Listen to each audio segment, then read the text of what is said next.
These are dogs of somebody.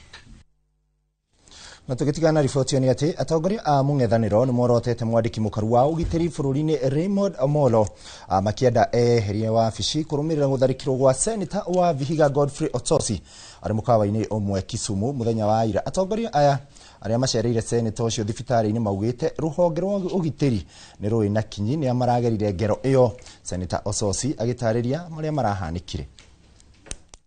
Osotsi will recover. Why he attacked him? The man said, "You threw me out of a kangaroo NDC of ODM.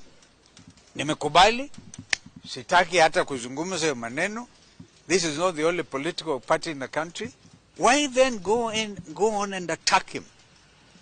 So the country stands in solidarity with Senator Osotsi. And we want to see, I think, today Senator Manzo and Kalwale are here. I don't know whether you're going to call for a special sitting, yeah, discuss as a matter of urgent national importance, a motion of adjournment both in the Senate and in the National Assembly. Because if you don't do this, today is Osotsi, tomorrow is you, Kwanza Galalo, where they are targeting you. So let's not tribalize this thing and let's not trivialize it. It is a menace that is going to affect us and the coming general election if it's not addressed now.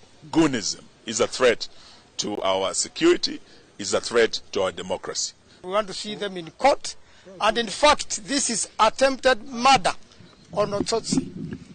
And the goons should not be charged with a lesser offense.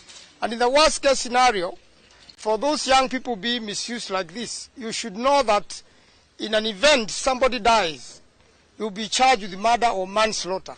And this runs out of the injuries. If they run 360 days, you'll be liable as a person. So we want to see arrests, we want to see these people charged, and we want to see this end.